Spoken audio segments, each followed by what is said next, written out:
Hana opened her eyes to white lights and cold air. The medical bay smelled like metal and chemicals. She tried to move her arms, but they felt heavy. Different. Wrong. "Welcome back, soldier." The voice belonged to Colonel Taman. He stood at the foot of her bed, his uniform perfectly pressed, his face showing no emotion. The surgery was successful. Hana lifted her right hand.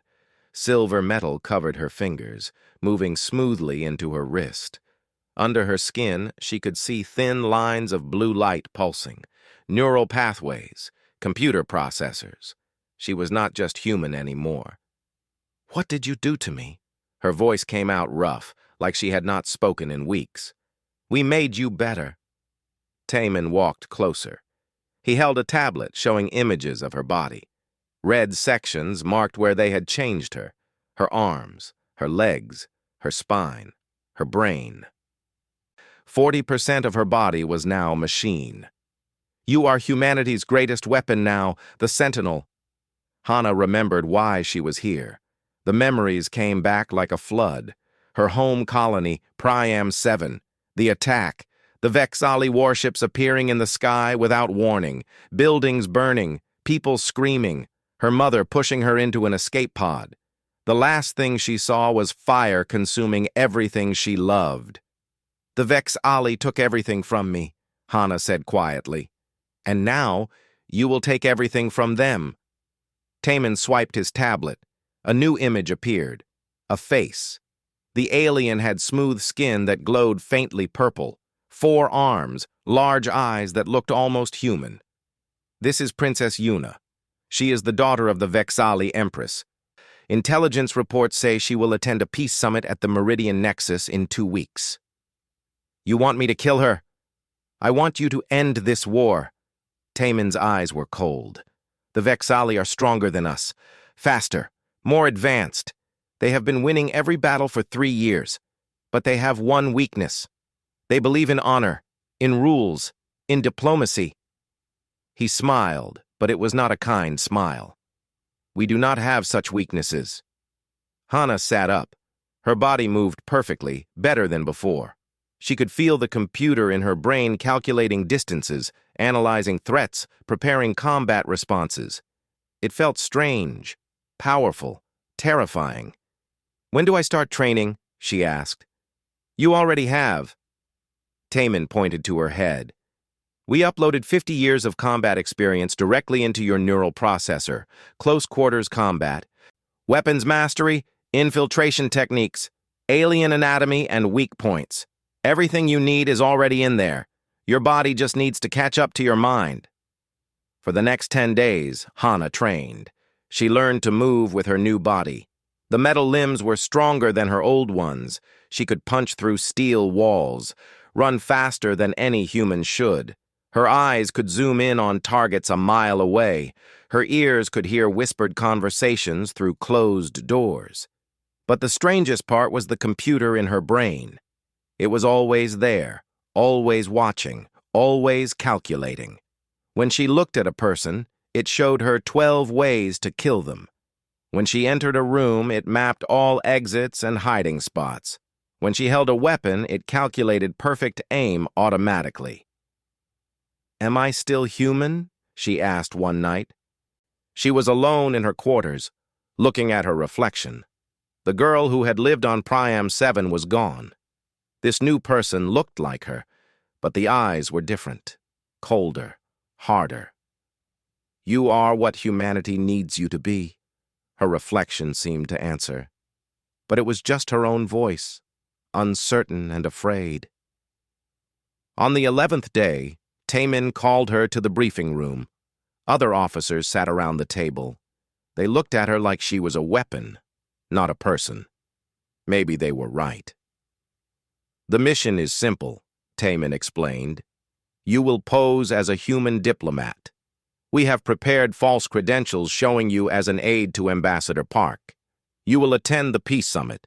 You will get close to Princess Yuna, and when the time is right, you will eliminate her." "How?" Hana asked. An officer named Jiwon spoke up. She was young, maybe only 20, with kind eyes that seemed out of place in this military facility. "We have implanted a poison delivery system in your left palm. One touch is all you need. The poison is designed specifically for Vexali biology. It will look like a natural heart failure. No one will suspect assassination." "What about escape?" Hana studied the station blueprints on the screen. "There is a human transport ship docked at Bay 7, Ji-won continued. "After the princess dies, there will be confusion. You will have a 30-minute window to reach the ship. We will handle the rest." Taemin stood. "You leave tomorrow. Remember, Hana, you are not just fighting for revenge. You are fighting for humanity's survival. The Vexali will never stop until we are extinct or enslaved. This princess, she pretends to want peace, but it is a trick. They want us to lower our defenses." Hana nodded. She wanted to believe him. She wanted to believe that killing this princess would save humanity, that her transformation into this machine had meaning, that her mother's death would be avenged. But late that night, alone in her quarters, doubt crept in. The computer in her brain showed her the mission parameters. Success probability, 73%. Acceptable casualties, herself. Expected strategic impact, war continues for 5 more years, with slight advantage to humanity. 5 more years of war. Millions more dead. And all they could offer was a slight advantage. "Is this what you would want, Mom?" Hana whispered to the darkness. But the darkness did not answer. The next morning, she boarded the transport ship. Ji-won came to see her off. The young officer handed her a small data chip. "Your cover identity," Ji-won explained. "Everything you need to know about Ambassador Park and his staff. Memorize it and destroy the chip." "Will I see you again?" Hana asked. She did not know why the question mattered. Ji-won smiled sadly. "I will be monitoring your vital signs and neural activity from here. If you need technical support, I am your contact. Stay alive, Hana. We need you." The ship departed, carrying Hana toward the Meridian Nexus, toward Princess Yuna, toward a choice she did not know she would have to make. As the stars streaked past the viewport, Hana wondered if weapons were allowed to have doubts, if machines were allowed to be afraid, if tools could refuse to be used. She did not have answers yet, but soon she would have to find them. The perfect killing machine was on her way to meet the alien princess who believed in peace. Neither of them knew how much that meeting would change everything. The Meridian Nexus was beautiful. Hana had not expected that. The diplomatic station floated in neutral space, built by a dozen different species working together. Crystal spires reached out from a central hub, each one glowing with soft light. Gardens grew in biodomes. Water fountains defied gravity, flowing in impossible directions. It looked like a place where peace could actually exist. "First time at the Nexus?" Ambassador Park smiled at her. He was an older man with gray hair and tired eyes. He had been fighting for peace for 20 years. He did not know that his new aide was really an assassin. "Yes, Ambassador." Hana adjusted her formal clothes. She wore no uniform now, just simple diplomatic attire, but under her skin the weapons waited, the poison, the enhanced strength, the computer calculating threat levels for every person who passed by. "Stay close to me. The Vexali delegation arrives in 1 hour. This summit is our best chance to end the war." Park looked at her with hope in his eyes. Real hope. It made Hana feel sick. She touched her left palm without thinking. The poison was there, invisible and deadly. One touch. That was all it would take. The reception hall was enormous. Beings from 50 different worlds gathered here. Some walked on 2 legs, others floated. A few moved on tentacles or mechanical limbs. Translators buzzed in the air, turning all languages into something everyone could understand. Hana memorized the exits. 3 main doors. 2 emergency hatches, 17 windows, but they led to vacuum. Bay 7 was 3 levels down and half a mile west. 30 minutes to get there after the princess died. The computer in her brain kept calculating, kept planning, kept preparing for murder. Then the Vexali arrived. They entered in formation, their movements graceful and precise. The guards wore armor that shimmered like water. They carried weapons that hummed with energy. In the center of the formation walked Princess Yuna. She was smaller than Hana expected. Younger, too. Maybe only 20 years old. Her skin glowed soft purple, and her 4 arms moved with careful grace. She wore robes of deep blue, decorated with silver patterns that looked like constellations. Her large eyes scanned the crowd with curiosity, not arrogance. She looked kind. Hana felt the computer in her brain mark the princess as target. Red circles appeared in her vision, highlighting weak points. The princess's throat, her chest, her temples. 12 ways to kill her flashed through Hana's mind. She pushed the thoughts away and felt sick. Ambassador Park moved forward to greet the Vexali delegation. Hana followed, her heart beating faster. This was it. She would be introduced. She would shake the princess's hand. She could trigger the poison right now, end this mission in seconds. Your Highness, Park bowed. Welcome to the Meridian Nexus. I am Ambassador Park of Earth.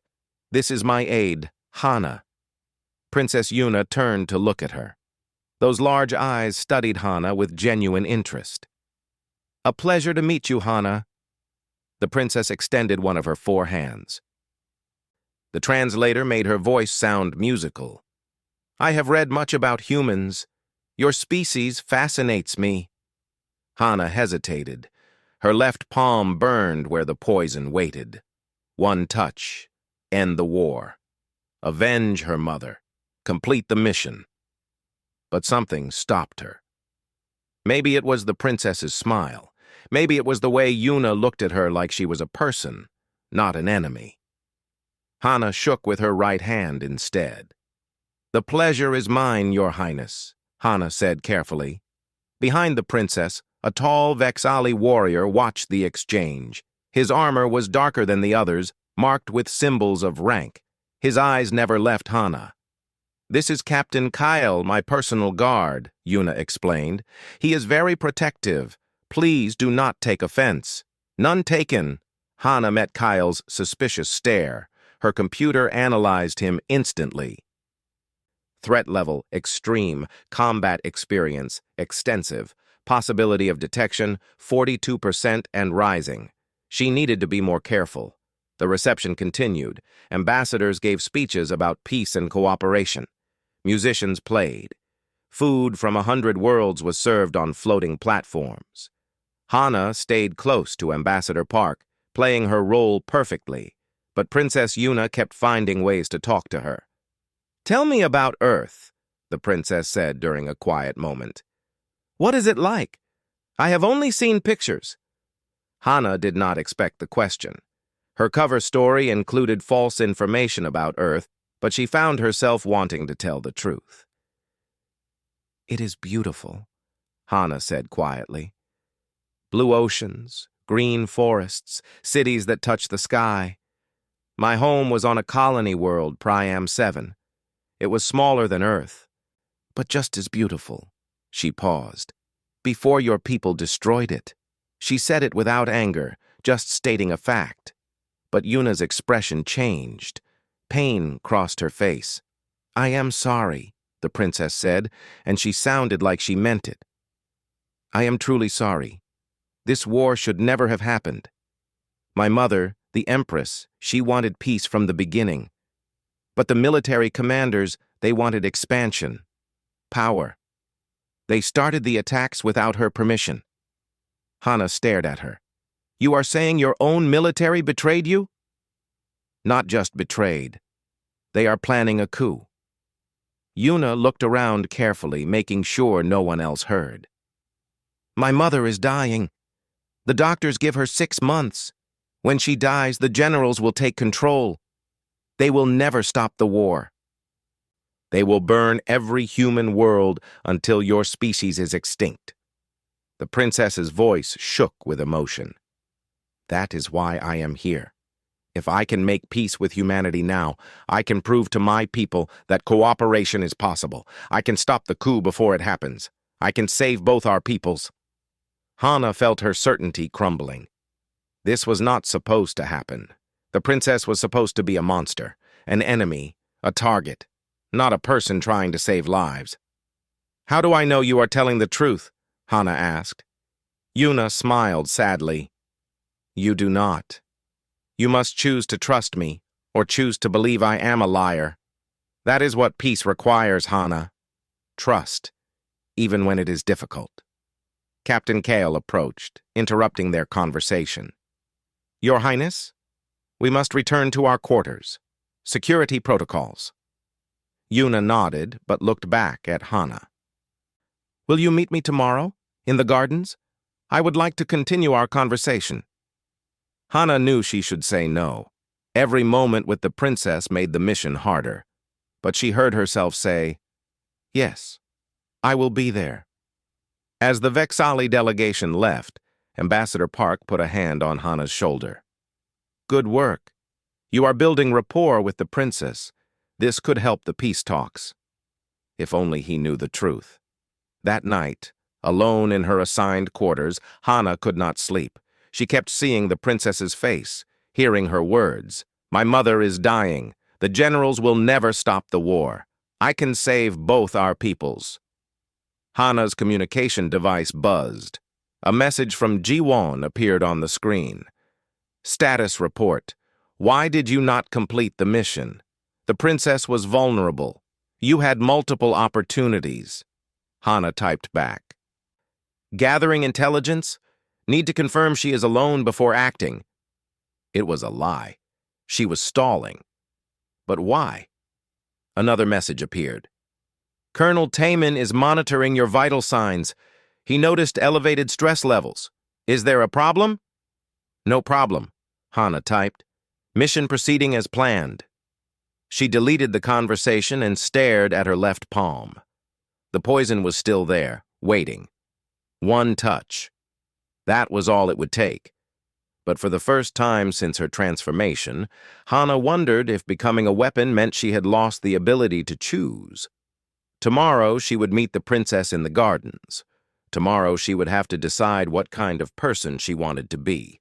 A weapon that followed orders, or a human who asked questions. She did not sleep that night. The gardens on the Meridian Nexus were unlike anything on Earth. Trees with silver leaves grew next to plants that glowed in the dark. Flowers released sweet scents that changed colors in the air. A small stream ran through the center, its water flowing upward before falling down again in an endless loop. Hana arrived early. She wanted time to prepare, to plan, to remember why she was here. Her mother's face kept appearing in her mind. The last time she saw her alive, the escape pod door closing, the colony burning behind them.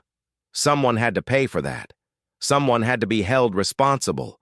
But was Princess Yuna that someone? It is peaceful here, is it not? The princess's voice came from behind.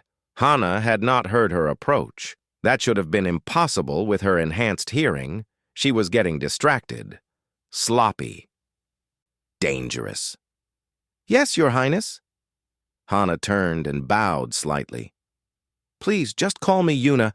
We are not in formal session now. The princess sat on a bench near the stream. She gestured for Hana to sit beside her. I come here every morning. It reminds me of home. We have gardens like this on the capital world. My mother used to take me there when I was small. Hana sat down carefully, keeping distance between them. You said she is dying. Yuna's glow dimmed slightly. In Vexali, that meant sadness. Yes, a disease we cannot cure. She has fought it for 2 years, but now... The princess looked at the water. She wants peace before she dies. She wants to know that her people will be safe. That we will not destroy ourselves through endless war. Then why did your military attack human colonies? Hana could not keep the anger from her voice. Because General Rom convinced our war council that humans were preparing to invade our space. He showed them false intelligence, fake communications, made-up threats. Yuna's 4 hands clenched into fists.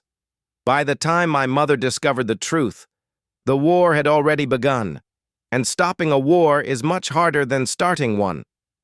Hana wanted to believe her, but Colonel Taman's words echoed in her mind. They want us to lower our defenses. This is a trick. How do you know this? Hana asked. How do you know what General Rom did?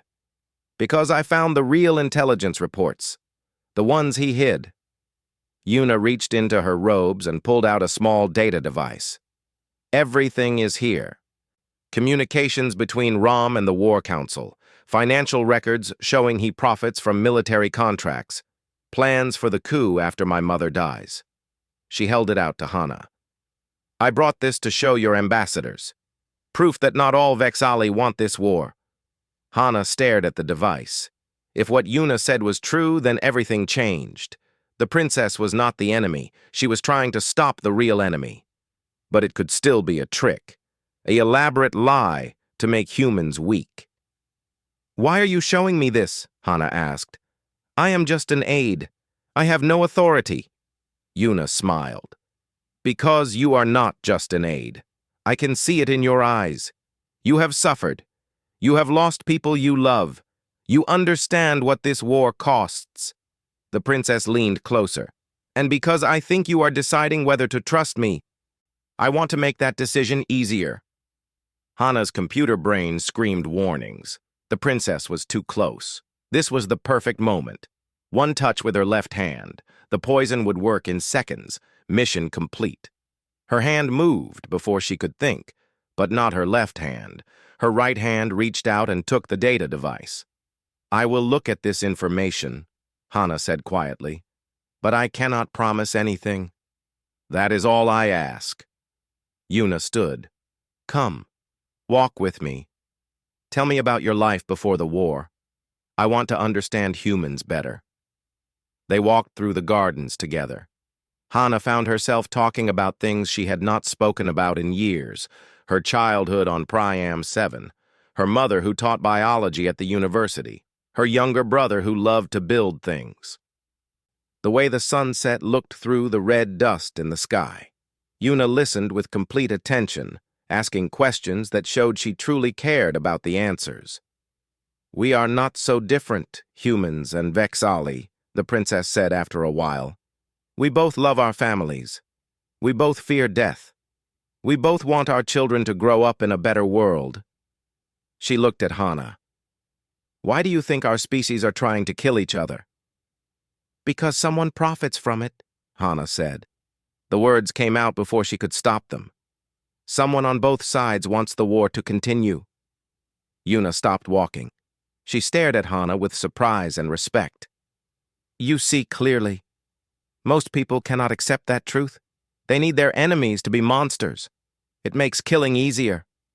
Before Hana could respond, Captain Kyle appeared.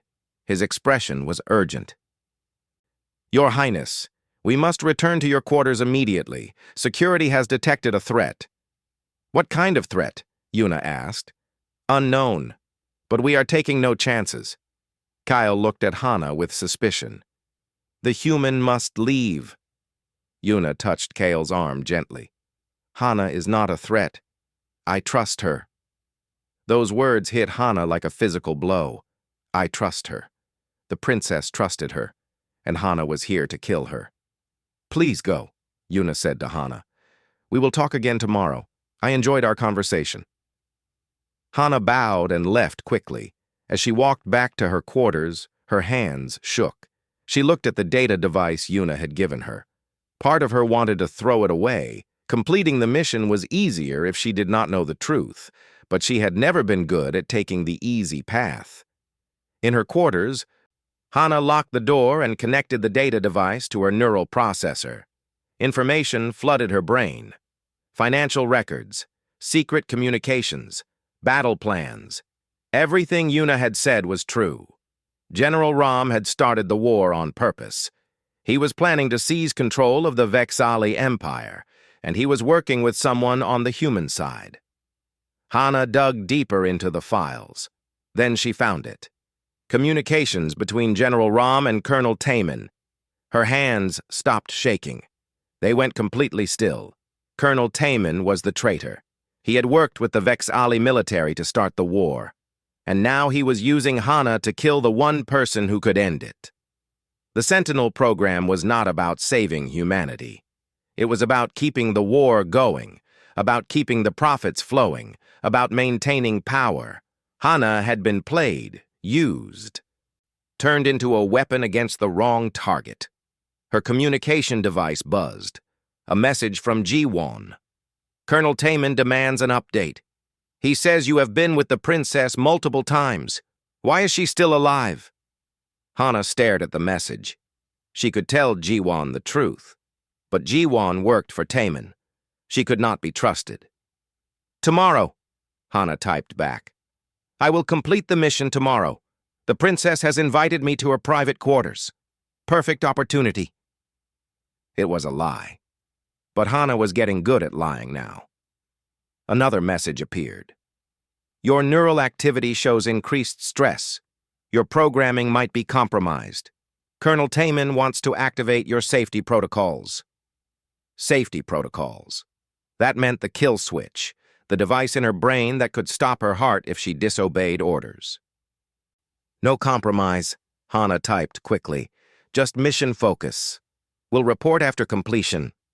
She deleted all the messages and destroyed her communication device. If they wanted to stop her, they would have to do it in person. Hana lay on her bed and stared at the ceiling. 3 days ago, everything was simple. She was a weapon. Yuna was the target. Completing the mission would save humanity. Now everything was complicated. Yuna was trying to save both species. Taman was the real enemy, and Hana was a weapon pointed at the wrong person. She touched her left palm where the poison waited. One touch could kill the princess. But Hana realized something important. One touch could also kill Colonel Taman. The perfect killing machine was starting to choose her own targets, and that choice would change everything. Tomorrow, Hana would meet with the princess again, but not to kill her, to save her. First, though, she needed to survive the night. Somewhere on this station, Colonel Taman was watching, waiting, ready to activate the kill switch if Hana did not obey. The weapon was becoming human again, and that made her more dangerous than ever. Hana did not sleep. She spent the whole night studying the files Yuna had given her. Every communication between Colonel Taman and General Rom, every financial transfer, every secret plan. The truth was worse than she thought. Priam 7 had not been a random target. It had been chosen specifically because it had no military value, because its destruction would make humans angry, because that anger could fuel a war that both Taman and Rom wanted. Her mother had died as part of a plan. Her brother, too. 5,000 people murdered to create a weapon, to create her. Hana had volunteered for the Sentinel program to avenge her family, but she had been avenging them by working for their killers. At dawn, someone knocked on her door. Hard. Urgent. Hana opened it to find Ji-won standing there. The young officer looked terrified. You need to come with me right now, Ji-won whispered. Colonel Taman knows something is wrong. He is on his way here. He will activate your kill switch. Hana grabbed Ji-won's arm and pulled her inside. How much time do I have? Maybe 10 minutes, maybe less. Ji-won was shaking. I should not be here. I should not be helping you. But I saw the same files you did. I know what Taman did. I know about Priam 7. You knew. Hana felt rage building inside her. You knew and you said nothing? I found out yesterday. When you accessed those files, it triggered an alert. I saw everything. Tears ran down Ji-won's face. I am sorry. I am so sorry. I thought we were the good guys. I thought the Sentinel program was saving humanity. But we are just making everything worse. Hana forced herself to stay calm. Can you disable the kill switch? No. Only Taemin has the codes, but I can buy you time. I can delay him, misdirect him. Jiwon grabbed both of Hana's shoulders. What are you going to do? I am going to stop this war, Hana said, starting with saving Princess Yuna. From what? From me, from Taemin, from everyone who wants her dead. Jiwon nodded. Then go. Now. I will handle Taemin. Hana ran. Her enhanced body moved faster than any normal human. She reached the Vexali quarters in less than 3 minutes. Guards stood at the entrance, their weapons ready. I need to see Princess Yuna immediately, Hana said. She is in danger. The guards did not move. The princess is not accepting visitors. Then you are about to watch her die. Hana prepared to fight her way through. She did not want to hurt these guards, but she would if she had to. Captain Kyle appeared at the doorway. Let her through. Sir, security protocols. Now. The guards stepped aside. Hana rushed past them into the princess's quarters. The rooms were beautiful, decorated with Vexali art and earth flowers. Yuna had been trying to blend both cultures, trying to build bridges. The princess stood at a window, looking out at the stars. She turned when Hana entered. You came early, Yuna said with a smile. Then she saw Hana's expression. What is wrong? Everything. Hana pulled out the data device. I read all the files. I know about General Ram. But there is more. Someone on the human side is working with him. Colonel Taemin. He started this war on purpose, and he sent me here to kill you. Yuna went very still. Her glow faded. You are an assassin. Yes, I was. I do not know what I am anymore. Hana stepped closer. But I know I am not going to let them win. Taemin is coming. He has a kill switch in my brain. If he activates it, I die. But before that happens, I need you to know the truth. You were right about everything, and I am sorry I was sent to kill you. Before Yuna could respond, alarms blared throughout the station. Red lights flashed. Captain Kale burst through the door. Your Highness, we have multiple threats. Assassination attempts. Human agents breaching our security. We need to evacuate now. Not human agents, Hana said. Taemin's agents. He knows I'm not going to complete the mission, so he is going to do it himself. An explosion rocked the station. The floor shook. Screams echoed from the corridors outside. They are coming here, Hana said. She moved to stand between the door and Princess Yuna. I will hold them off. Get the princess to safety. Kale stared at her.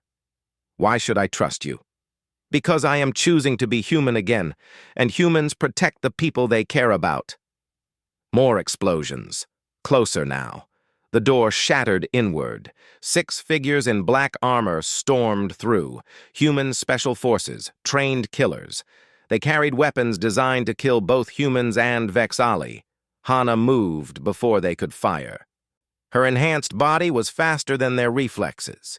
She disarmed the first soldier with a strike to his wrist, took his weapon, used it to block the second soldier's shot. The energy blast reflected back and took the soldier down. The computer in her brain calculated angles, velocities, threats. But for the first time, it felt right. She was not killing to follow orders. She was fighting to protect someone who mattered. The third soldier aimed at Princess Yuna. Hana threw herself in front of the shot. The energy blast hit her metal arm. Pain exploded through her nerves, but the arm held. The circuits rerouted. The damage was manageable. Hana grabbed the soldier and threw him into the fourth. Both went down hard. Captain Kale joined the fight. His Vexali armor blazed with energy. His 4 arms moved in perfect coordination. Together, they drove the assassins back. But more were coming. Hana could hear them in the corridors. Dozens of footsteps, heavy weapons being loaded. There are too many, Kale said. We need to reach the emergency shuttles. Yuna touched Hana's shoulder. Her hand was warm, even through the metal. You are hurt. I will heal. We need to move. Hana checked the corridor outside. Base 7 has a human transport. If we can reach it, I can fly us out. Base 7 is on the other side of the station, Kale said. We will never make it. Yes, we will. Hana looked at Princess Yuna. Do you trust me? Yuna did not hesitate. Yes. Then let us go. They ran through the station. Chaos everywhere. People screaming. Fires burning. The Peace Summit had become a war zone in minutes.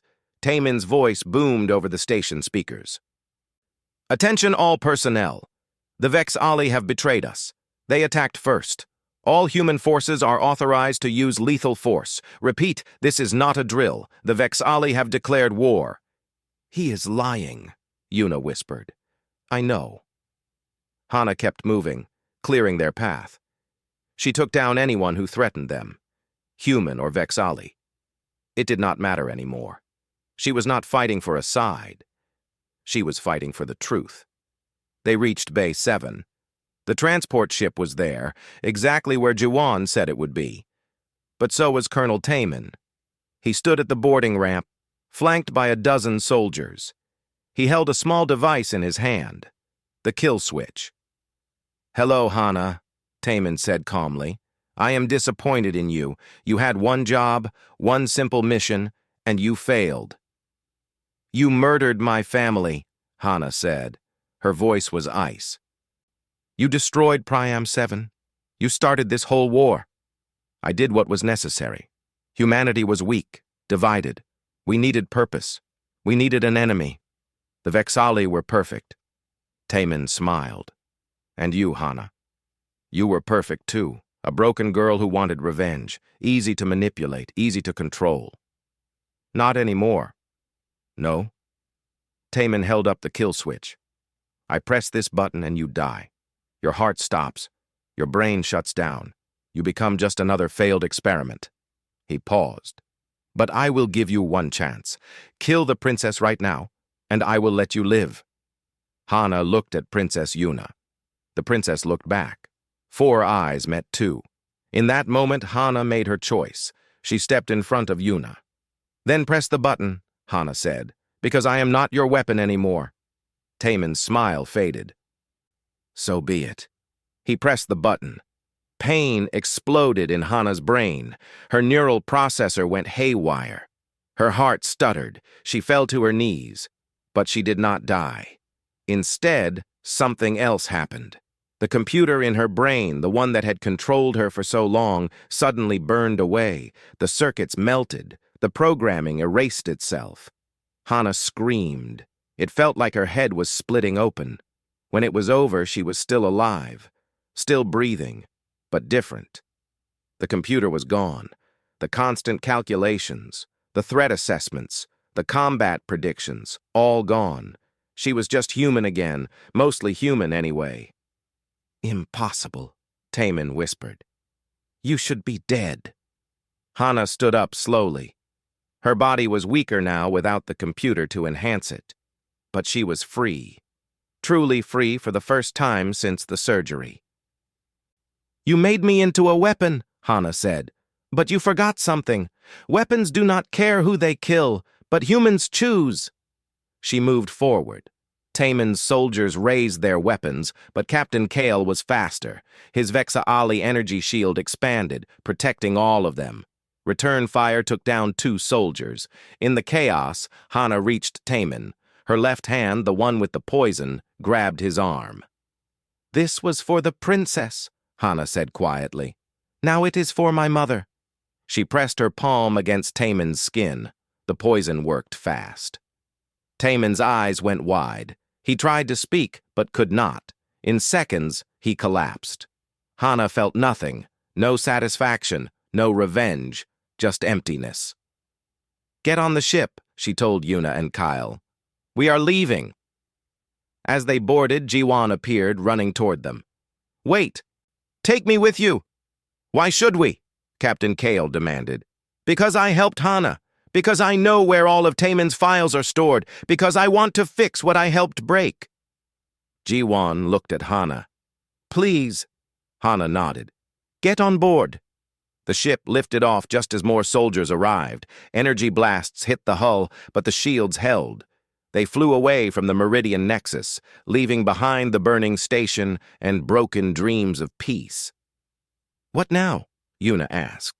Hana looked at the princess, at Kale, at Ji-won. A strange group, human and Vex-Ali, assassin and diplomat, soldier and analyst. Now we stop the real war, Hana said. The one between Taemin's people and Rom's people. The one that costs everyone everything. How? Ji-won asked. We tell the truth. We show everyone what really happened. We expose them all.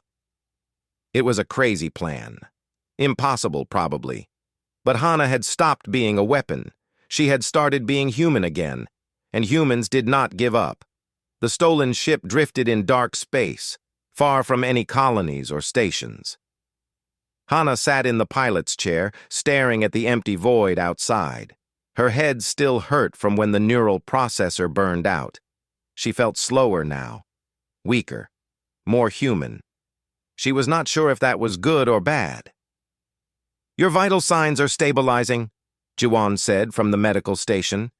She had been monitoring Hana for 6 hours. But you need rest, real rest. When was the last time you slept? Before the surgery, before they made me into this. Hana touched her metal arm. It still worked, but without the computer to control it, the movements felt awkward, like wearing someone else's limb. Princess Yuna entered the cockpit. She moved carefully in the low gravity. Her 4 arms held cups of something warm.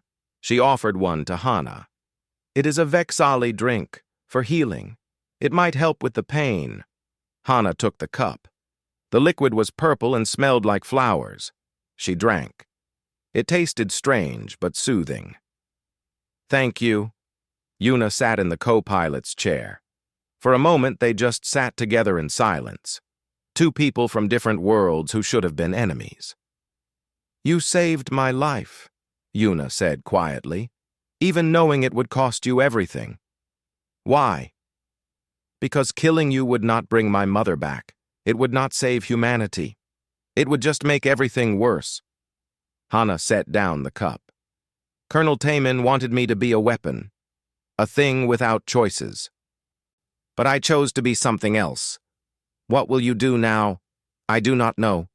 My whole life was about revenge, about destroying the people who destroyed my home. Now I know those people were human, my own species, my own commanders. Hana laughed bitterly. I was pointed at the wrong enemy the whole time. Then we will point you at the right one, Captain Kale said. He stood at the doorway, his armor removed. Without it, he looked younger, less intimidating. General Rom must be stopped. If he takes control of our empire after the Empress dies, both our species are doomed. How do we stop him? Ji-won asked. She joined them in the cockpit. He has armies, warships, resources. We have 1 small transport and 4 people. We have something more important than armies, Yuna said. She pulled out the data device again. We have the truth. Rom's communications with Colonel Taemin, financial records showing they both profited from the war, evidence that they planned everything together. Evidence is not enough, Kyle said. Who will believe it? Humans will think it is Vex-Ali propaganda. Vex-Ali will think it is human lies. Then we need someone who both sides will believe, Hana said. An idea was forming, dangerous, maybe impossible, but it was all they had. We need the Empress. Everyone stared at her. The Empress is dying, Yuna said. She barely has the strength to stand. How can she help us? Because she is the only person both species respect. If she exposes General Rom, her own people will listen, and if she asks humans for peace, some of us will hear her. Hana looked at Yuna. Can you get us to her? Past all the security? Past Rom's soldiers? Yuna was quiet for a long time. There is a way, a secret way. My mother built hidden passages in the palace in case of emergencies. I can guide us through them, but it means going to the capital world, the most heavily defended planet in the Vexali Empire.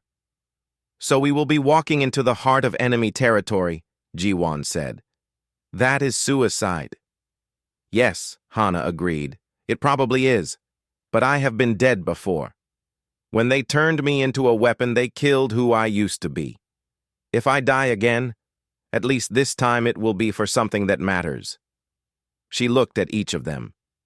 Yuna, the princess who wanted peace. Kyle, the warrior who chose loyalty over orders. Jiwon, the analyst who risked everything for truth. You do not have to come with me, Hana said. This is not your fight anymore. You can drop me on any human world and disappear. Live your lives. No. Yuna stood. Her glow brightened, showing determination. This is exactly my fight. My mother deserves to know the truth before she dies. My people deserve better than General Ram. I will see this through. As will I, Kyle said. I swore an oath to protect the princess. That does not change just because we are fugitives now. Jiwan nodded. I helped build the Sentinel program. I helped turn you into a weapon, Hana. If I can help undo even some of that damage, I will. Hana felt something warm in her chest. Not the computer's calculations, not the mission parameters, something older and more human. Hope. Then we need a plan, she said. A real one, not just rushing in and hoping for the best. They spent the next 12 hours planning. Jiwan accessed the station's databases remotely, gathering information about the Vexali capital world's defenses. Kyle reviewed guard rotations and security protocols. Yuna drew maps of the palace from memory. Hana watched them work together, human and Vexali, former enemies becoming allies, maybe even friends. The biggest problem is getting through the orbital defense grid, Kyle explained. 300 automated weapons platforms. They destroy anything without proper clearance codes. Can we fake the codes? Hana asked. Not anymore. After the attack on the Meridian Nexus, General Ram changed all clearance protocols. Only his most trusted officers have access. Then we need to steal a ship that already has clearance, Jiwan said. She pulled up a star map. There is a military supply station here, at the edge of Vexali space, lightly defended. If we can capture a supply ship, we can use its codes to get through. That means attacking a military target, Yuna said. More violence, more death. Not if we are smart about it. Hana studied the station layout. We wait until the supply ship docks. Take it before it can call for help. Minimal casualties. It was not a perfect plan. But perfect plans did not exist in war. Only plans that gave you a chance. They reached the supply station 3 days later. It was small, just a refueling depot and storage facility. 6 guards according to Jiwan's intelligence. 1 supply ship currently docked.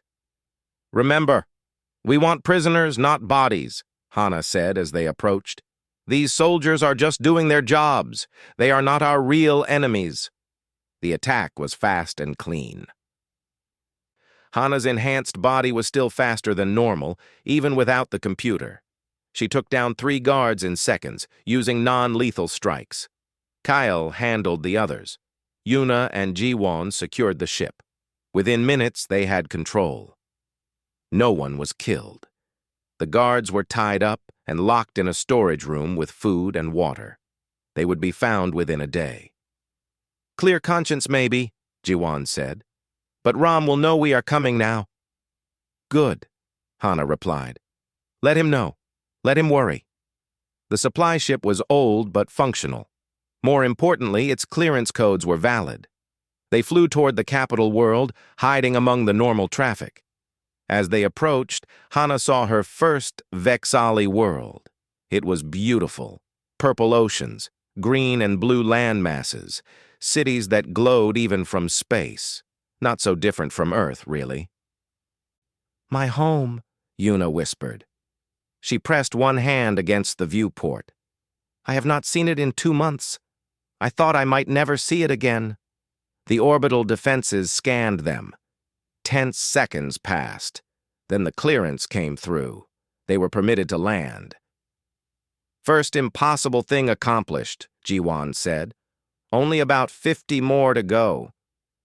They landed at a commercial spaceport, far from the palace. Kale had contacts there, people he trusted. They provided civilian clothes and false identifications. Seeing Yuna in ordinary clothes was strange. Without her royal robes, she looked like any young Vexali, except for her eyes. There was a sadness there that no disguise could hide. "The palace is 20 miles from here," Yuna said. "We can take public transport most of the way. The secret entrance is in the old district, where my ancestors first built their home." They traveled through the Vexali city. Hana had expected to feel anger, seeing the alien civilization up close. These were the people who destroyed her home, her family. But instead she felt recognition. The Vexali were not monsters. They were just people. They had families, jobs, dreams. They walked through markets buying food. Parents held their children's hands. Old ones sat on benches watching the world go by, just like humans. "This is what we have been trying to destroy," Hana said quietly. Yuna took her hand. "And this is what we will save, both our peoples, together." They reached the old district at nightfall. Ancient buildings stood here, built before the Vexali had space travel. Stone walls covered with growing plants. Archways carved with old symbols. Yuna led them through narrow streets to an abandoned temple. "The entrance is here. My ancestors built these tunnels 500 years ago. Most people have forgotten they exist." The tunnel entrance was hidden behind a fallen statue. They climbed down into darkness. Yuna's natural glow provided light. "How far?" Kyle asked. 2 miles. The tunnels connect to the palace basement." Yuna moved forward confidently. "I used to play here as a child. My mother forbade it, of course. That just made it more fun." For a moment, Hana could imagine it. Young Yuna exploring forbidden tunnels, probably with friends or siblings. A normal childhood. Before war, before responsibility, before everything became complicated. They walked in silence. The tunnels were cold and damp. Small creatures skittered in the shadows. The weight of the city pressed down above them. "When we reach the palace," Hana said, "I will stay behind. Guard the escape route. The rest of you go to the Empress." "No." Yuna stopped walking. "We do this together. All of us." "Your Highness," Kale began. "No." Yuna's voice was firm. "Hana risked everything for me. For this mission, she deserves to see it through." Hana wanted to argue, but looking at Yuna's determined face, she knew it was pointless. "Together, then," she agreed. They reached the palace entrance an hour later. A stone door, sealed and locked. Yuna placed her hand against it. The lock recognized her genetic signature. The door opened with a grinding sound. They emerged into a storage basement, dark and dusty. Above them, the palace waited. General Ram waited. The dying empress waited. And somewhere beyond all of this, 2 species waited to see if war would continue forever or if peace might still be possible. 4 people stood in that basement, ready to change the fate of galaxies. An assassin who chose not to kill, a princess who chose to fight, a soldier who chose loyalty, an analyst who chose truth. "Last chance to turn back," Hana said. No one moved. "Good," Hana smiled. "Let us go save the universe." They climbed the stairs toward their destiny. The palace was enormous. Hallways stretched in every direction, decorated with art from 1,000 worlds. Guards patrolled in groups of 3. Servants moved quietly through their duties. Security cameras watched everything. Hana and her group moved carefully through the servant passages. Yuna knew them all from childhood. They stayed in the shadows, avoiding main corridors. "The Empress's chambers are in the West Wing," Yuna whispered. "We need to cross the Great Hall." That will be the dangerous part. They reached a viewing point above the hall. Below, dozens of Vex-Ali military officers moved in precise formations. At the center stood General Ram. He was taller than most Vex-Ali, his 4 arms covered in military decorations. His face was hard, carved from stone. He spoke to his officers with absolute authority. The Empress grows weaker by the day. Ram's voice echoed through the hall. Soon she will pass. When that time comes, I will assume control, not as a conqueror, but as the protector our people need. The humans must be destroyed completely. No mercy, no negotiations, only total victory. The officers cheered. The sound made Hana's skin crawl. We cannot cross there, Kale said. Too many guards. There is another way. Yuna pointed to a narrow bridge that crossed the hall at ceiling level. Service bridge for maintenance crews. It is rarely used. They climbed. The bridge was barely 3 feet wide with no railings. One wrong step meant a 50-foot fall. Hana went first. Her enhanced balance helped, even without the computer. Halfway across, she heard voices below. She froze. General Ram looked up. His eyes swept the ceiling. For one terrible moment, Hana thought he saw them. But Yuna dimmed her natural glow, and they were hidden in shadow. Ram looked away, returning to his speech. They made it across. Jiwan's hand shook when they reached solid ground. I hate heights, she whispered. You did well, Hana told her. The West Wing was quieter, fewer guards. More medical personnel. The Empress was dying, and everyone knew it. They reached the royal chambers. 2 guards stood at the door. Elite soldiers, their armor marked with the Empress's personal seal. Your Highness? One guard recognized Yuna despite her disguise. His eyes went wide. You are supposed to be dead. General Ram said. General Ram is a liar, Yuna said. I need to see my mother, now. The guards looked at each other. Years of loyalty fought with orders from Ram. Please, Yuna said softly. She is dying. I need to see her one last time. The first guard nodded. He opened the door. Inside, the Empress lay in a bed surrounded by medical equipment. She was old, her glow barely visible, but when she saw Yuna, her eyes brightened. My daughter, the Empress whispered. They told me you were killed at the peace summit.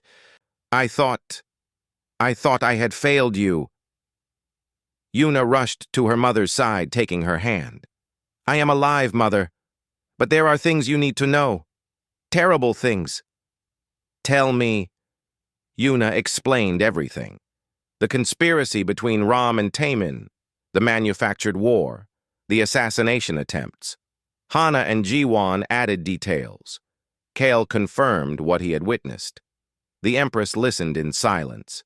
As they spoke, her glow grew dimmer. When they finished, tears ran down her face. I suspected, she said quietly. I suspected Ram was betraying me. But I had no proof. I was too weak to investigate. Too weak to stop him. She looked at Hana. You are the human assassin? I was, Hana said. I am not sure what I am now. You are the person who saved my daughter. That makes you family. Whatever species you are. The Empress tried to sit up. Medical alarms beeped. We must expose Ram. Tell the people what he has done.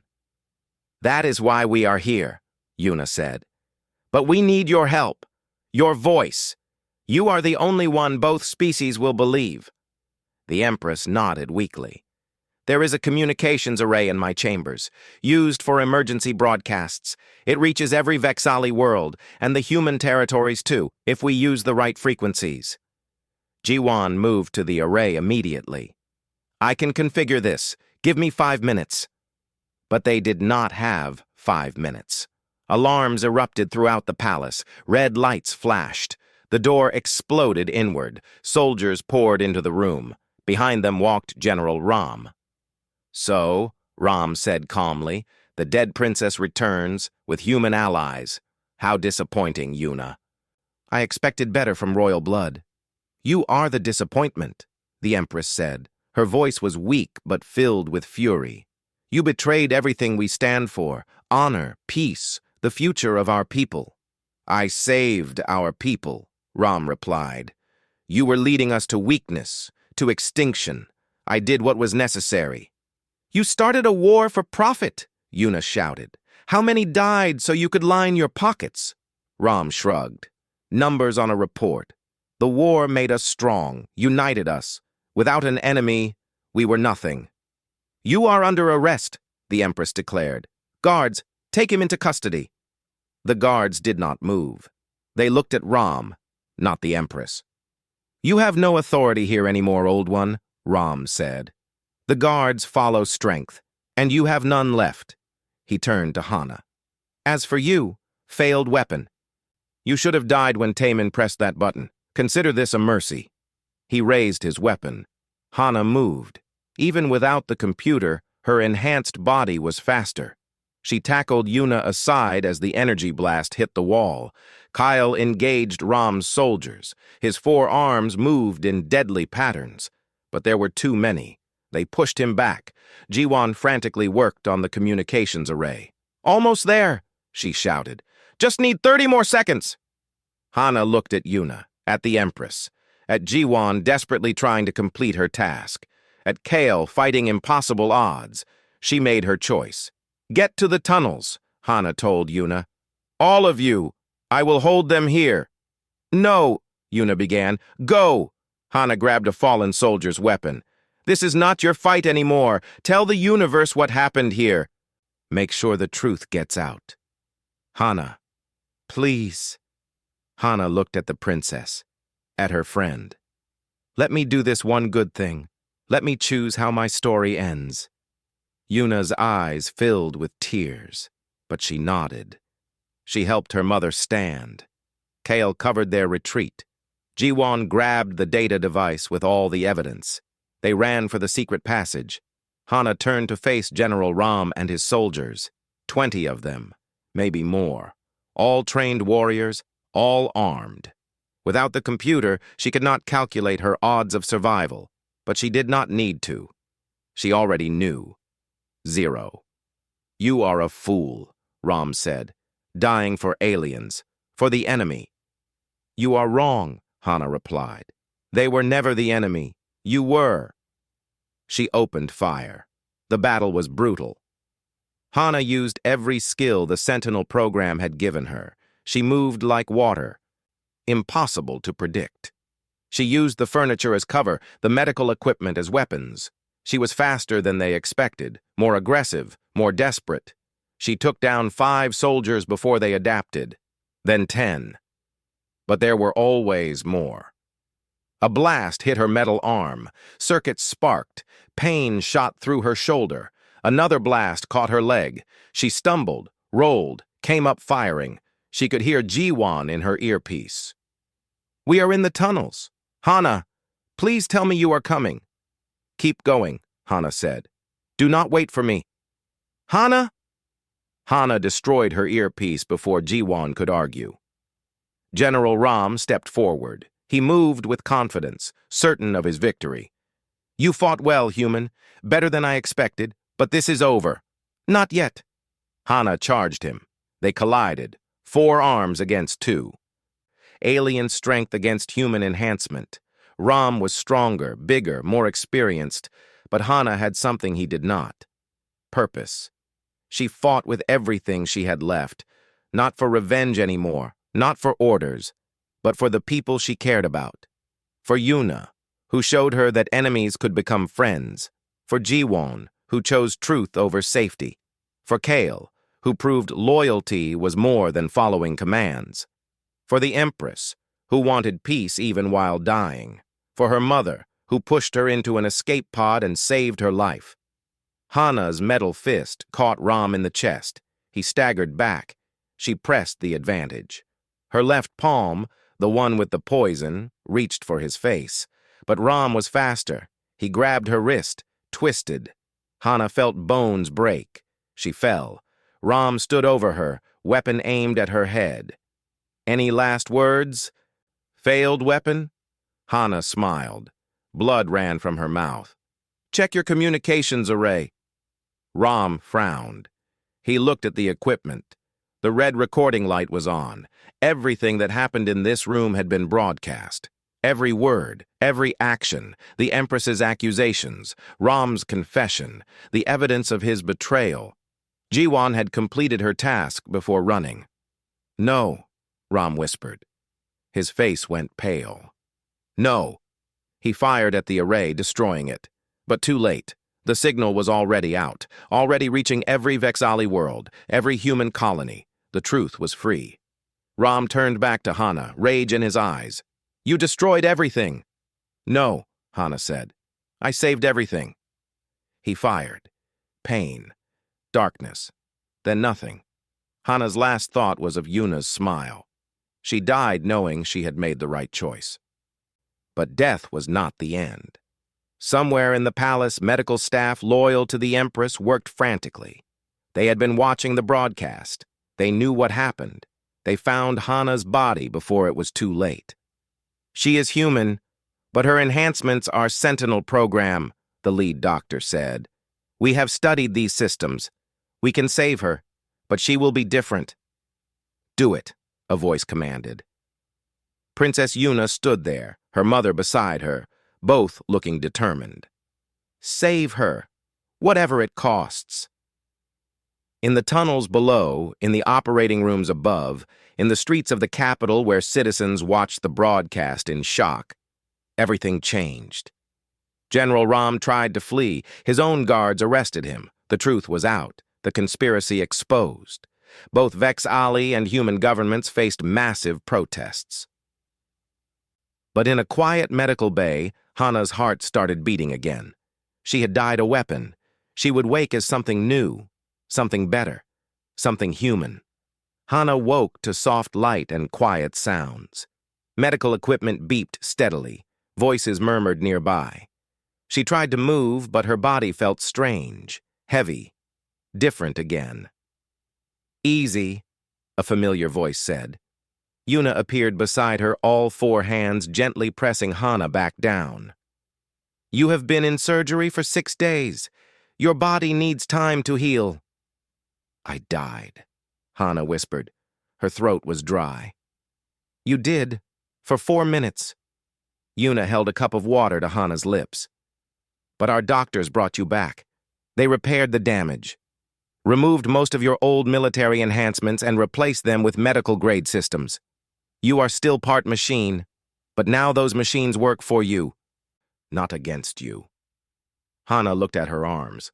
The metal was different, smoother, silver instead of black. It felt lighter, less like a weapon, more like part of her body. How do you feel? Yuna asked. Alive. Hana smiled weakly. Surprised to be alive, but alive. Good. Yuna's glow brightened with happiness. Because you have been unconscious for an important 6 days, many things have changed. Over the next hour, Yuna explained everything. The broadcast had reached both species. Riots erupted on dozens of worlds.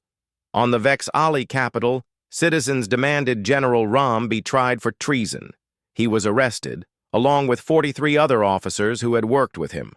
On human worlds, protests filled the streets. People demanded answers about the Sentinel program and Colonel Taman's conspiracy. The government tried to deny everything, but Jiwan had released all the files, every communication, every financial transfer, every lie. 7 members of the Human Colonial Command resigned. 15 more were under investigation.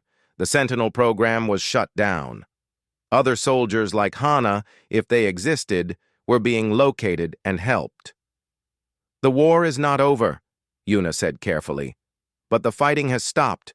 Both sides agreed to a ceasefire while investigations continue. Real peace talks will begin next month. Your mother? Hana asked. Yuna's glow dimmed. She lived long enough to see Rom arrested, long enough to address our people one last time, calling for peace. She died 3 days ago. Tears ran down Yuna's face. She was proud of what we did. She said we gave her hope for the future. I am sorry. Do not be. She had a good death. A meaningful one. Yuna wiped her eyes. The succession was peaceful. The council elected me as the new empress. I did not want it, but someone had to lead, and after everything that happened, they trust me. Hana stared at her friend. You are empress now? Technically, but I prefer to think of myself as someone trying very hard not to make things worse. Yuna smiled. Kyle is my chief advisor. He keeps me from making terrible decisions. Jiwon is helping reorganize our intelligence services. She is good at finding the truth in lies. And me? Hana asked. What am I now? That is your choice. Yuna took Hana's hand. You can stay here. We have offered you citizenship, a home, a new life, or you can return to human space. Your people want to meet you. You are a hero to them. The weapon who refused to kill. I am not a hero. I was just someone trying to fix her mistakes. That is what heroes do. Yuna squeezed her hand. But whatever you choose, know that you have a place here. With me. With us. You are family now. Hana spent the next month healing. Her new body was different from the weapon she had been. Weaker in some ways, stronger in others. The doctors had removed the combat programming, the targeting systems, the kill responses. What remained was just enough enhancement to keep her alive. Strong, but not superhuman. Fast, but not impossible. Human again. Mostly. She walked through the Vexali capital, watching the city rebuild. The riots had damaged buildings, but citizens worked together to repair them. Humans visited now, tourists and diplomats.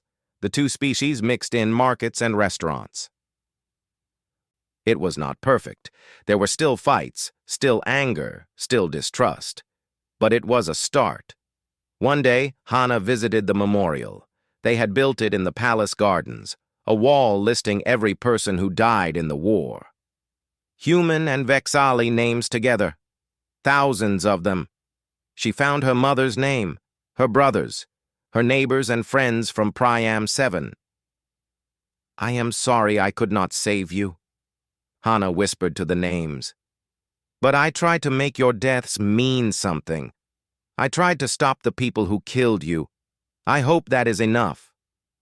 It is enough, a voice said behind her. Jiwon stood there, holding flowers. They would be proud of you. Would they? Hana asked. I became a monster to avenge them. I almost killed an innocent person. But you did not. Jiwon placed her flowers at the memorial. You chose humanity over programming. Choice over orders. That is what makes us human, Hana. Not our bodies, not our weapons. Our choices. They stood together in silence. Come with me, Jiwon said eventually. There is something you need to see.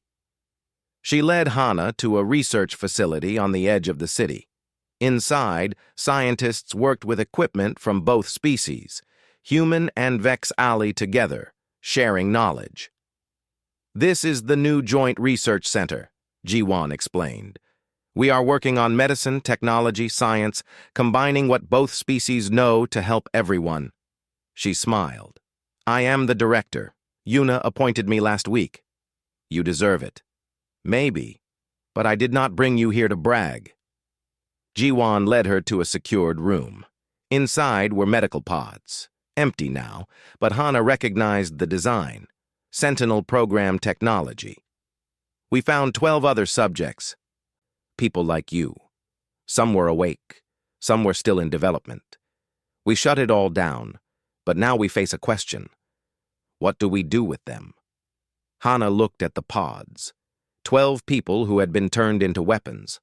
12 lives destroyed by the same people who destroyed hers. Wake them, Hana said.